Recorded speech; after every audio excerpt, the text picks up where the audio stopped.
3주 전에 우리는 교회로 부름받은 성도가 어떻게 구체적으로 새 사람으로서 이 땅 가운데 살아가야 하는지에 대해서 함께 말씀을 나누었습니다.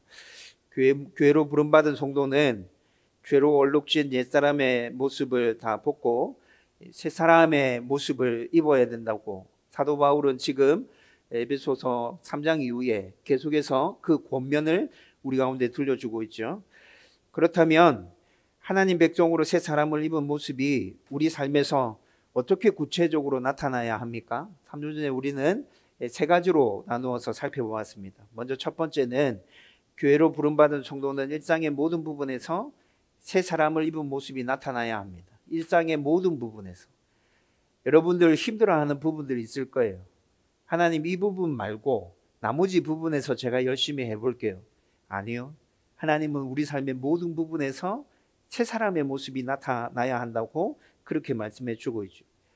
여러분 앞에 4장 25절부터 32절 말씀에 옛사람의 모습에 대해서 몇 가지 예로 들었던 예들이 있었습니다. 거짓말, 분노, 도둑질, 말, 이런 것들이 우리가 입고 있는 옛사람의 모습이고, 이 옛사람의 모습을 벗고 새 사람의 모습을 입어야 된다 그랬죠. 정직한 말, 그리고 분노가 다음 날까지 이어지지 않도록 해야 되고, 열심히 일해서 다른 사람들을 구제할 수 있도록 해야 하고, 그리고 다른 사람들을 세워주는 사람 말을 해라.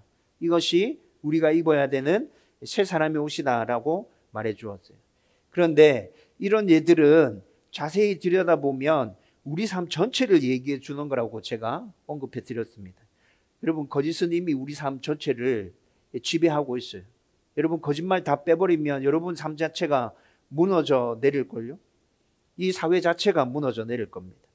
분노는 우리의 감정과 관련된 것이죠. 네. 일어나는 일들과 어떤 사람과의 관계에서만 하나님의 새 옷을 입으라고 얘기하는 게 아니에요. 우리의 감정들, 너의 감정까지 새 옷을 입어야 된다 얘기해 주고 있고요. 도둑질은 물질과 관련된 것이잖아요. 물질과 관련된 것, 여러분 단 한순간도 생각하지 않고 살아갔던 적 있습니까? 말은 인간관계와 다 연결되어져 있죠. 말을 제대로 하면 완전한 사람이라 했습니다. 여러분 자세히 들여다보면 옛사람의 옷을 벗어야 될 것, 그리고 새 사람의 옷을 입어야 될 것, 이 모든 것들은 지금 몇 가지 예를 들어서 설명했지만 우리 삶 전체를 얘기하고 있는 거라고요. 우리 삶 전체에서 새 사람을 입은 모습이 날마다 나타나기를 주님의 이름으로 축원드립니다. 두 번째 나누었던 건 교회로 부름받은 성도는 모든 삶에서 계속해서 포기하지 말고 새 사람의 옷을 입어야 된다 그랬죠. 첫 번째 포인트는 모든 삶에서 새 사람의 옷을 입은 모습이 나타나야 돼. 그리고 두 번째 포인트는 포기하지 말고 계속해서 몸부림쳐야 해. 여러분 문법적으로 살펴보면 옛사람을 벗어버리는 모습에 대해서는 동사를 전부 다 과거 완료형으로 쓰고 있다고 말씀드렸죠. 그리고 새 사람을 입어야 되는 것과 관련해서 사용된 동사는 전부 다 현재형 동사가 사용되어지고 있다고 말씀드렸습니다. 과거 완료형 동사는 단 한 번으로 그 일을 끝내는 걸 얘기합니다. 단 한 번으로 그 일을 끝내는 것. 현재형 동사는 계속해서 반복해서 그 일을 해야 하는 것들을 설명한다 그랬죠. 그래서 여러분 문법적으로 나타난 이런 것들을 종합해서 다시 쉽게 이해할 수 있도록 설명해 드리면, 과거에 입고 있었던 옛사람, 벗어버려야 될 그 옛사람은 단 한 번에 과감하게 벗어내버려. 그리고 새롭게 입어야 될 새 사람의 옷은 계속해서 반복해서 입고 또 입어. 여러분 왜 입고 또 입으라 말씀하는 걸까요? 쉽지 않아요. 새 사람의 옷을 입는 게 여러분들 결단하고 의지적으로 그 일을 한다 할지라도 쉬운 일이 아니라고요. 잘 되지 않아요. 그래서 포기하지 말고 계속 입으라 얘기하는 거예요. 여러분 세 번째 나누었던 포인트는 실제적인 삶에 있어서 포괄적인 원리로 성도 가운데 내주하시는 성령을 근심하게 하지 말라. 성령을 근심하게 하지 말라. 여러분들이 어떤 일을 결정하거나 어떤 일을 행할 때 내가 이 일을 하면, 이렇게 결정하면 성령님이 근심하실까? 한번 생각해 보십시오. 여러분 삶 속에서 일어나는 일들은 굉장히 다양하고 여러분들이 선택해야 되는 일들은 엄청 복잡할 거예요. 그렇죠? 그런데 그 모든 일들 가운데 이 원리 하나만 제대로 붙들고 있다면 여러분 날마다 새 사람의 옷을 입을 수 있어요. 내가 이렇게 결정하면 성령님이 근심하실까? 예수님 기뻐하실까? 여러분 이것만 잘 생각해 보면 된다고요. 저와 여러분들이 이 세 가지 것들을 기억하면서 날마다 새 사람의 옷을 입고 하나님의 백성답게 살아갈 수 있기를 주님의 이름으로 축원드립니다. 오늘은 4장에 이어서 하나님 백성으로 새 사람을 입은 삶의 실제적인 또 다른 원리 하나에 대해서 여러분들과 함께 나누려고 합니다. 여러분 4장까지 설명을 마치고 난 다음에 5장이 시작되었죠. 5장이 시작되는데 그 시작 첫 단어가 그러므로입니다. 그러므로. 여러분 이 그러므로를 헬라 원문으로 살펴보면 그렇다면 따라서라는 의미의 단어입니다. 여러분 4장의 앞에 우리가 앞에 나누었던 25절부터 32절까지 말씀만 생각해 보면 옛사람을 벗고 새사람을 입는 구체적인 모습 이렇게 나타나야 돼라고 설명해 줬잖아요. 그러고 난 다음에 5장이 시작되면서 그렇다면 이런 모습이 진짜 실제적인 모습이 너희 삶 가운데 나타나기를 원한다면 이렇게 해야 돼라고 이어서 계속해서 설명해 주고 있다고요. 그렇기 때문에 4장의 내용과 5장의 내용은 분리되어 있는 내용이 아닙니다. 연결되어서 지금 한 흐름으로 쭉 가고 있는 내용이라는 것이죠. 4장에서 거짓말, 도둑질, 내 분노, 더러운 말 이런 것들을 내버리라고 말씀했고 그 다음에 친절, 긍휼, 용서 이런 것들로 옷 입어라고 바울은 그렇게 권면하고 있죠. 이 권면에 순종해서 니네들이 진짜 그렇게 살기를 원한다면 이제 우리가 읽었던 5장 1절과 2절은 그렇게 구체적인 삶에서 옛사람을 벗고 새 사람을 입고 싶다면 이거를 꼭 기억해야 돼라고 지금 바울이 권면해 주고 있는 것입니다. 그리고 바울이 지금 하고 있는 이 권면은 아주 간단하지만 그리고 굉장히 분명하고 우리의 삶에 있어서 굉장히 중요한 원리라는 것이죠. 바울이 지금 어떻게 권면하고 있어요? 1절과 2절에 1절에서는 하나님의 사랑을 받은 자녀이기에 하나님을 본받아서 사랑하는 자가 되라고 권면해 주고 있습니다. 2절에서는 예수님이 우리를 위해서 자신의 생명까지 내어 주시며 사랑한 것 같이 너희도 사랑 가운데 행하라. 지금 이렇게 권면해 주고 있어요. 언뜻 보기에는 지금 바울이 5장 1절과 2절에서 각각 다른 권면, 두 가지 권면을 하고 있는 듯이 보입니다. 그런데 바울의 권면은 강력한 명령형으로 기록되어진 하나의 권면입니다. 너희는 삼위 하나님께 사랑받은 대로 그 사랑을 본받아서 모든 일을 사랑하라. 여러분 이 하나의 권면이라고. 사랑받은 대로 그 사랑을 다른 이에게 베풀면서 그렇게 사랑의 삶을 살아야 돼. 여러분 바울은 지금 세상에서 배운 사랑으로 사랑하라 말하지 않습니다. 너희가 생각하는 그 사랑으로 사랑해 라고 말하지 않습니다. 어떤 사랑으로 사랑하라고 말하고 있죠?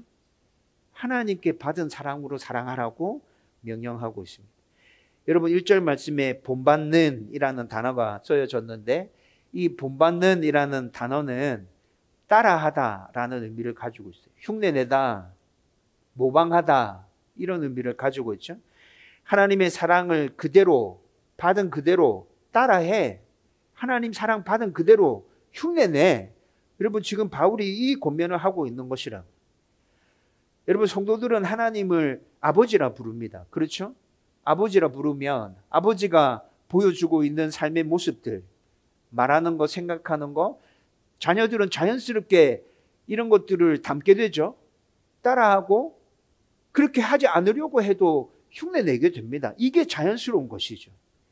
여러분 바울은 이런 맥락에서도 지금 우리 가운데 얘기해 주고 있는 거예요. 하나님께서 우리의 아버지가 되시잖아. 그러니까 너희들이 하나님의 모습을 그대로 따라하는 거, 하나님의 사랑 받은 대로 그대로 흉내내는 거 지극히 당연한 거야. 그렇게 살아야 돼. 여러분 바울은 지금 이렇게도 얘기하고 있는 거예요. 그렇다면 새 사람을 입은 성도가 삶의 기초로 본받고 실천해야 할 사랑이 어떤 것인지 좀 구체적으로 한번 살펴보십시다. 첫 번째는 모든 성도가 말씀을 통해 하나님의 사랑을 정확하게 알고 직접 경험해야 합니다. 하나님의 사랑을 알고 그 하나님의 사랑을 경험해야 합니다. 이 사랑이 우리 안에 있어야 우리는 하나님의 아가페적인 무조건적인 사랑, 다른 이에게도 베풀어 줄 수 있습니다. 제대로 알고 경험해 보지 못했으면 이렇게 사랑하는 거 불가능해요. 여러분, 세상 사람들이 알고 있는 최고의 사랑은 어떤 사랑이죠? 사람들이 알고 있는 최고의 사랑, 부모의 사랑이죠. 이 세상에서 모든 사람들이 인정하는 사랑, 부모의 사랑이지 않습니까? 무조건적인 하나님의 사랑과 제일 비슷하다, 이렇게 얘기합니다. 비교해보면 진짜 하늘과 땅 차이지만, 그렇지만 이 땅에 존재하는 사랑 중에서는 부모의 사랑이 하나님의 사랑과 제일 비슷하다. 우리 이렇게 알고 말하잖아요. 그런데 사람의 사랑 중에 최고라고 생각하는 이 부모의 사랑마저도 산산이 깨어질 때가 정말 많습니다. 최근에 이런 모습들 더 자주 확인하게 됩니다. 여러분, 구하라법 들어보셨습니까? 구하라법. 몇 년 전부터 인터넷에서 뉴스에서 구하라법과 관련된 뉴스들이 종종 나오는 것들을 보게 됩니다. 아주 어릴 때 딸을 버린 엄마가 있습니다. 아주 모정하게 매몰차게 딸을 버렸습니다. 그리고 그 딸을 버리고 난 다음에 딸이 장성할 때까지 한 번도 그 딸과 재회한 적이 없습니다. 그 딸을 양육하기 위해서 부모로서, 엄마로서 마땅히 해야 될 돌봄을 단 한 차례도 행하지 않았다고요. 그렇게 소식이 끊어진 채로 살았고, 이 딸은 장성하면서 연예인이 되었고, 그냥 연예인이 아니라 아주 유명한 성공한 연예인이 되었습니다. 성공하고 난 다음에 딸이 엄청난 재산을 벌었죠. 그런데 이 딸이 어느 날 극단적인 선택을 해서 스스로 목숨을 끊었습니다. 그리고 이 딸 앞으로 엄청난 재산이 남겨져 있습니다. 그때 딸을 매몰차게 버렸던 엄마가 그 재산을 자기에게 물려달라고 나타났습니다. 여러분, 이 엄마 어떻게 생각하십니까? 이 엄마에게서 부모의 사랑을 찾아볼 수 있습니까? 엄마의 사랑이 하나님의 사랑과 제일 가깝다고 우리는 얘기하는데, 여러분, 더 설명하지 않아도 어떤 일이 벌어졌을지 충분히 상상하고 짐작할 수 있겠죠? 여러분, 이런 사건이 실제로 우리 사회 가운데 있었어요. 그리고 난 다음에 국회의원들이 구하라법이라고 만들었습니다. 여러분, 그 죽었던 연예인이 구하라입니다. 본명이. 그런데 구하라라는 법을 만들었다고요. 이 법의 내용이 뭡니까? 자녀의 양육과 관련되지 않은 부모가 자녀의 재산을 상속받기 위해서 나타났을 때 그에게는 단 1원도 주지 마라.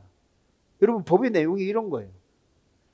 몇 년 동안 이 법을 통과시키기 위해서 굉장히 노력했는데 얼마 전에 통과됐어요.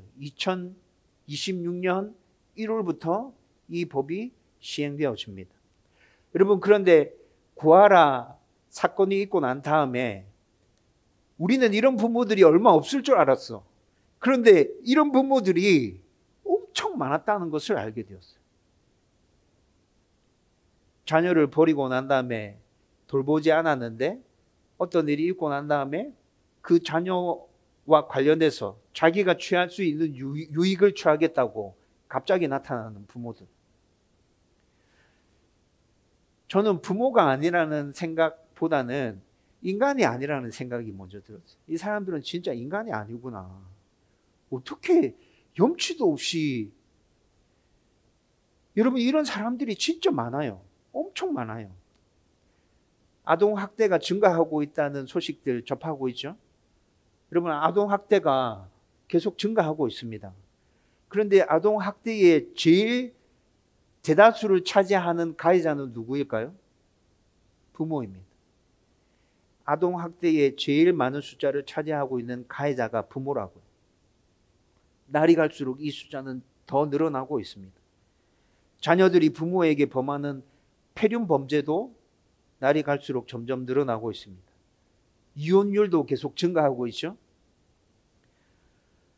여러분, 이 모든 것들이 무엇을 보여주고 있는 거죠? 이 세상에서 가장 가치 있다고 생각하는 부모의 사랑은 완전한 사랑이 아닙니다. 부모와 자녀 간의 사랑, 자녀가 부모를 사랑하는 거, 여러분 이 사랑도 완전하지 않습니다. 남녀 간의 사랑, 결혼하기 전까지 모든 것들 다 해줄 듯이 자기의 생명이라도 바칠 듯이 그렇게 하는 그 남녀 간의 사랑도 온전한 사랑이 아닙니다. 친구 간의 우정도 온전하지 않죠. 여러분 더 정확하게 말씀드리면 죄로 얼룩진 인간은 자신 외에 그 누구도 사랑할 수 없습니다.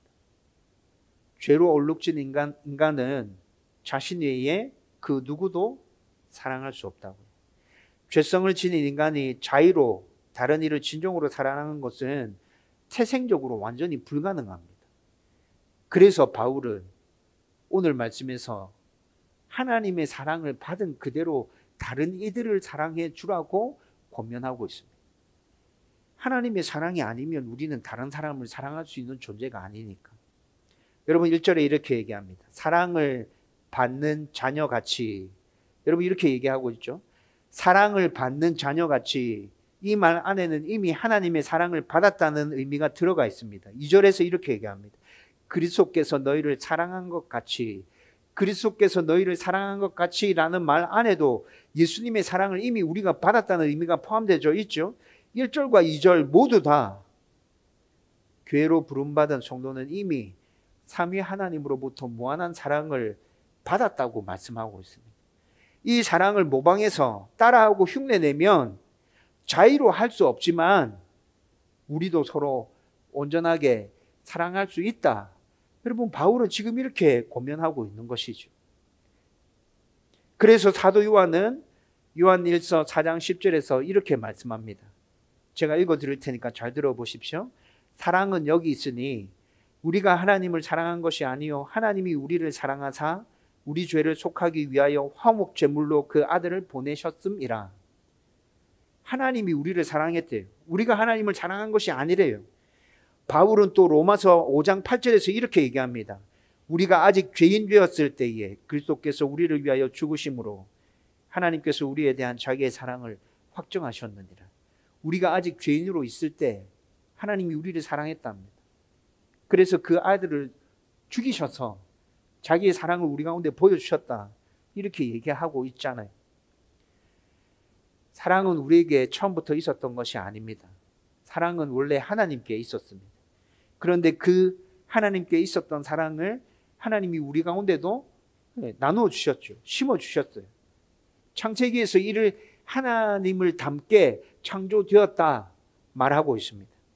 여러분 하나님을 닮게 창조되었다는 말이 하나님 안에 있는 사랑이, 하나님에 있는 그 의로움이, 거룩함이 우리 가운데도 하나님께서 심어 주셨고 하나님께서 나누어 주셨다는 의미를 담게 창조하셨다라고 말하고 있는 것이죠. 그런데 죄로 인해서 하나님의 사랑을, 우리 가운데 심어 놓으신 그 하나님의 사랑을 우리는 다 망가뜨리고 다 내다 버렸습니다. 우리 안에 더 이상 사랑이 존재하지 않았습니다. 그런데 이런 우리를 하나님은 또 사랑해 주십니다. 예수님을 보내시고 그 예수님이 십자가상에서 우리를 향한 그 사랑을 또다시 확인시켜 주시고 보여주셨다고요. 따라서 우리는 하나님의 사랑을 제대로 알고 깊이 경험하지 않고서는 진정한 사랑을 할 수 없다는 것이죠. 그 사랑을 분명히 알고 그 사랑을 깊이 경험한 자만이 하나님께서 우리에게 베풀어 주신 그 사랑대로 다른 사람을 사랑할 수 있다는 것입니다. 여러분 이를 깨닫게 하시려고 예수님께서는 마태복음 18장에서 1만 달란트 빚진 자의 예화를 또 들려주십니다. 1만 달란트를 지금 화폐로 환산하면 일당 10만 원으로 계산해서 1만 달란트는 6조 원입니다. 6조 원. 6조 원의 빚을 진 사람이 있습니다. 그런데 주인이 그 6조 원의 빚을 탕감해 줍니다. 탕감받은 이 빚쟁이가 밖에 나가서 길을 가다가 자기에게 100데나리온 빚진 자를 만나죠. 100데나리온은 지금의 돈으로 일당 10만 원 환산하면 1000만 원입니다. 그런데 1만 달란트 빚진 자가 그렇게 엄청난 빚을 탕감받고 난 이후에 밖에 나가서 100데나리온 빚진 자를 만나서 빚을 갚으라고 독촉하고 그 100데나리온 빚진 자가 자기에게 빚을 갚지 않음으로 말미암아서 그를 감옥에다가 감금시키죠. 여러분 1만 달란트 빚진 자가 그렇게 엄청난 돈을 탕감받고 난 이후에 직후에 나가서 왜 100데나리온 빚진 자를 용서해 주지 못했다고, 그 빚을 탕감해 주지 못했다고 생각하십니까? 왜 그렇죠? 여러분 생각해 보신 적 있어요? 자기도 6조 원이나 탕감받았는데 어떻게 1,000만 원 빚진 사람을 탕감받고 난 다음에 곧바로 나가서 그 사람 만나서 왜 그렇게 했을까? 여러분 1만 달란트 빚진 자, 1만 달란트를 탕감받은 그 사람은 자기가 그 빚을 탕감받았다는 것을 지금 인지하지 못하는 거예요. 느끼지 못하는 거예요. 지금 방금 주인이 내가 1만 달란트 6조 원의 빚을 탕감해 줄게, 없던 걸로 해줄게 라는 소리를 듣고 나왔는데도 그것이 긴가민가 싶은 거죠. 믿겨지지 않는 것이죠. 그래서 자기에게 100데나리온 빚진 자에게 이렇게 모질게 하는 거예요. 여러분 마태복음 18장에 나와 있는 이 예화는 용서와 관련된 예화입니다. 베드로가 앞에 이 빚진 자의 예화가 등장하기 전에 베드로가 앞에서 예수님께 이렇게 질문합니다. 예수님, 70번씩 7번 정도 용서해 주면 될까요? 베드로가 이렇게 질문하거든요.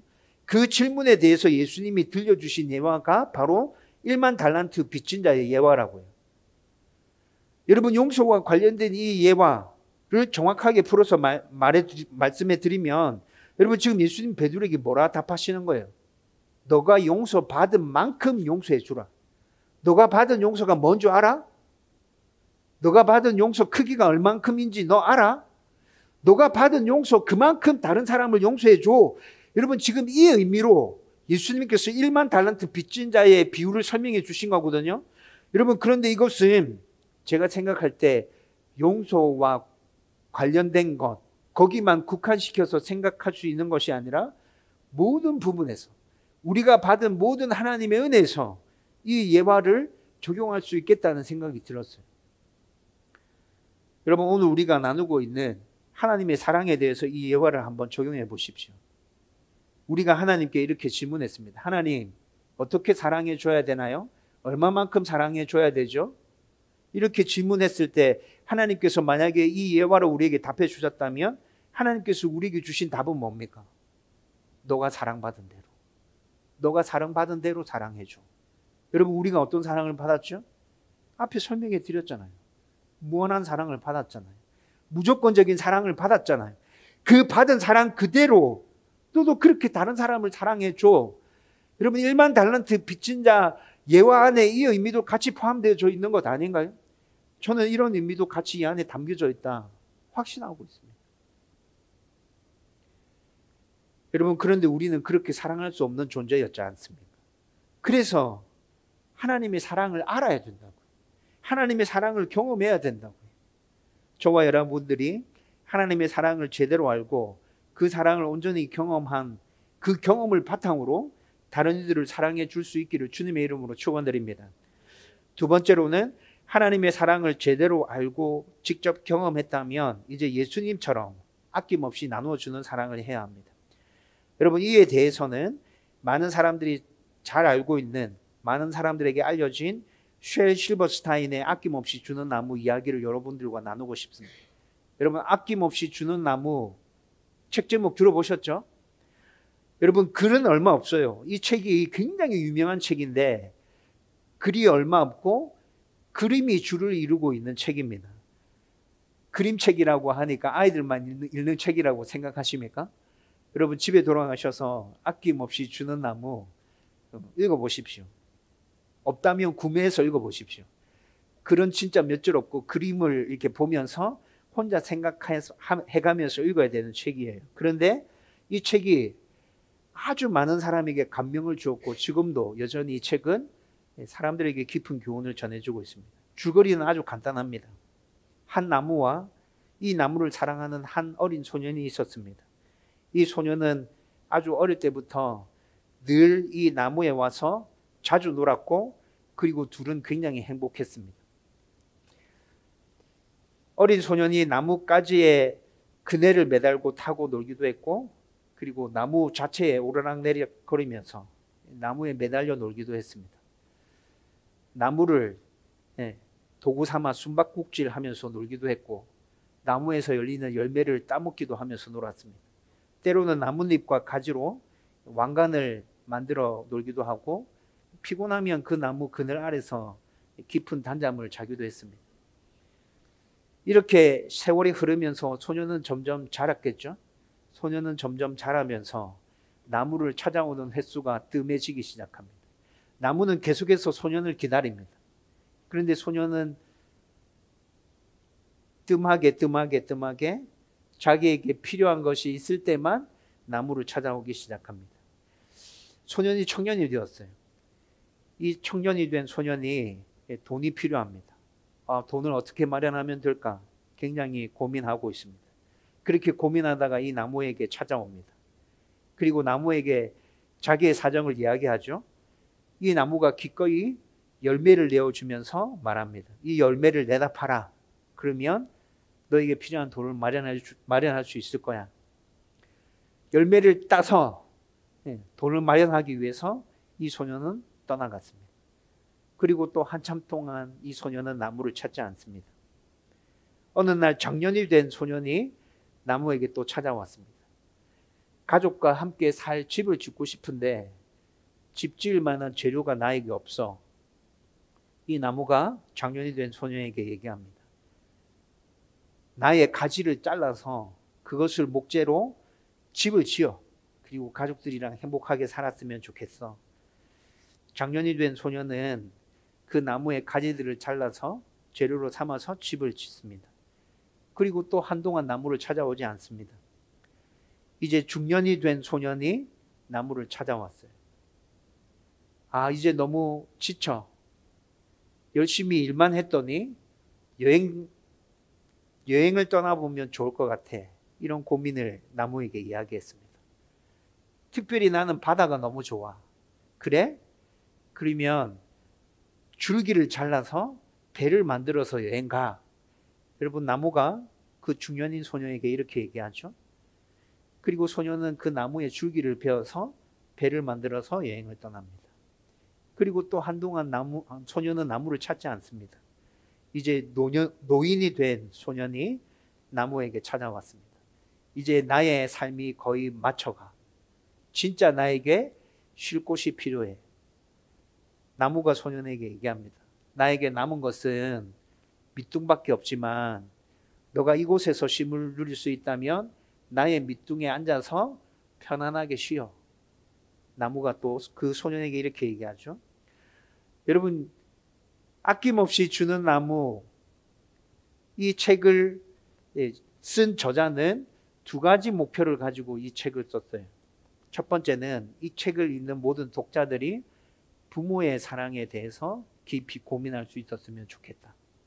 두 번째, 이 책을 읽는 모든 독자들이 하나님의 사랑이 얼마나 큰지에 대해서 좀 알 수 있었으면 좋겠다.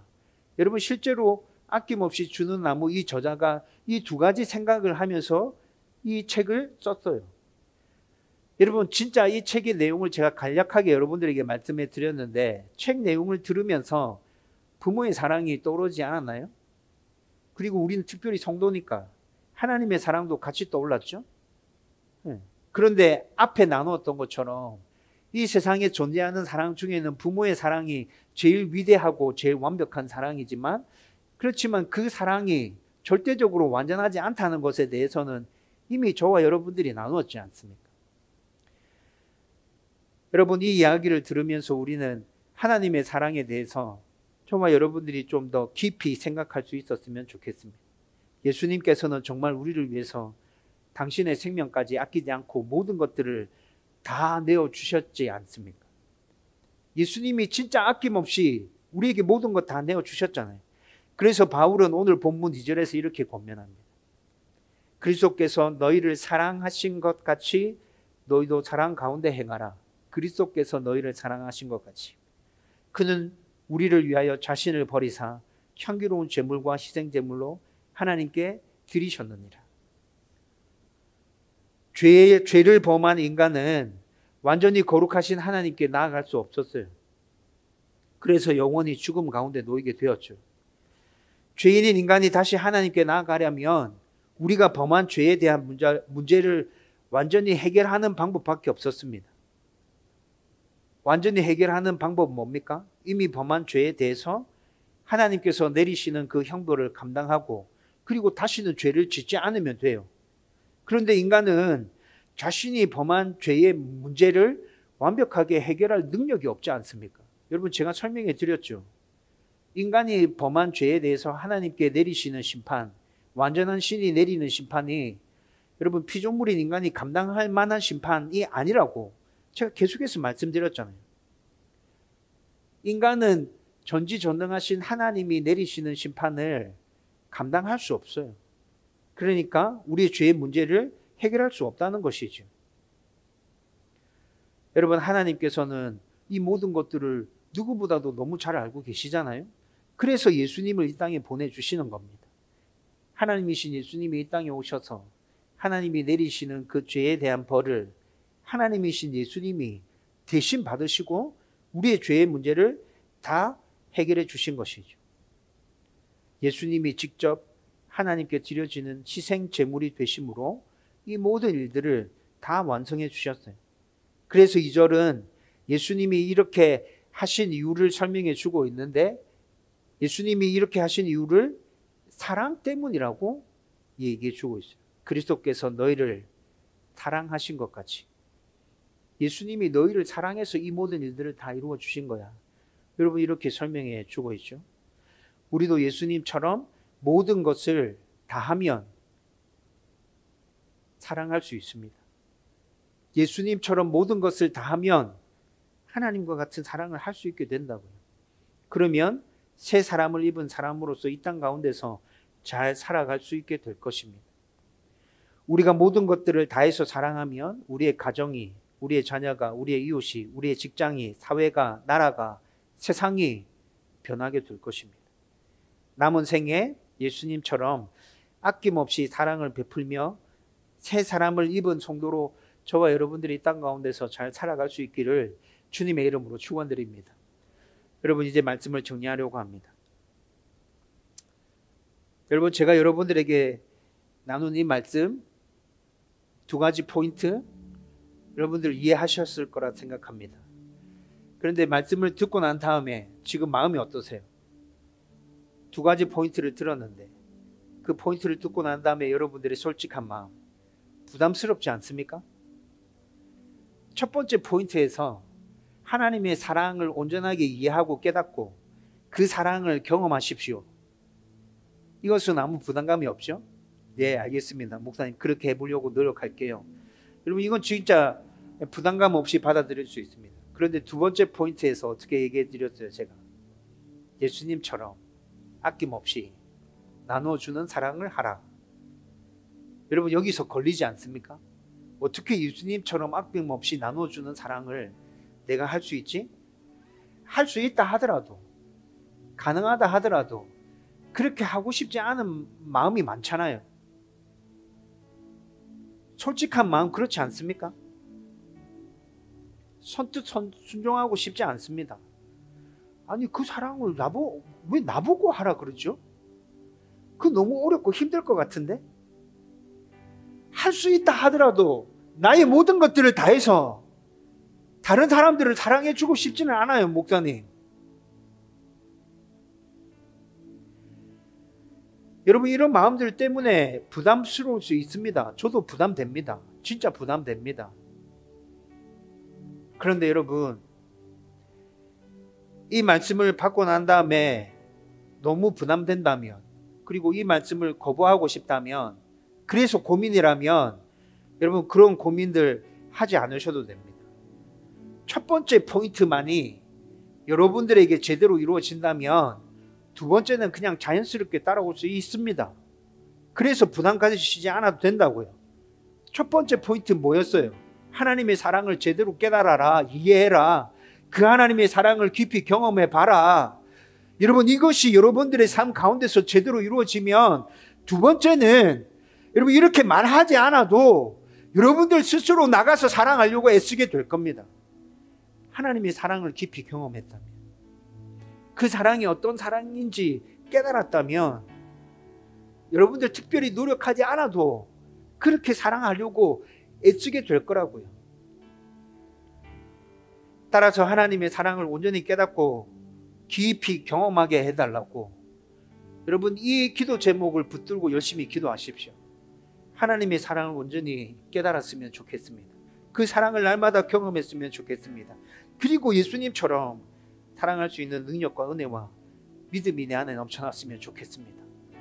여러분들이 이 기도를 쉬지 않고 포기하지 않고 끝까지 그렇게 하나님께 간구하고 있다면 여러분들도 하나님의 사랑을 받은 그대로 똑같이 사랑해 줄 수 있을 겁니다. 하나님의 도움과 지혜와 용기를 구하고 그리고 가족들, 이웃들, 동료들, 성도들에게 여러분들이 할 수 있는 작은 사랑, 작은 것부터 실천해 가십시오. 너무 큰 것부터 하려고 하지 말고 작은 것부터 실천해 가라고요. 이런 모습이 바로 새 사람을 입은 성도의 모습이며 사랑받은 대로 사랑하는 하나님의 백성다운 모습인 것입니다. 저와 여러분들이 이렇게 하나님께 사랑받은 대로 다른 사람들을 사랑하며 이 땅 가운데 하나님의 나라를 채워갈 수 있기를 주님의 이름으로 축원드립니다.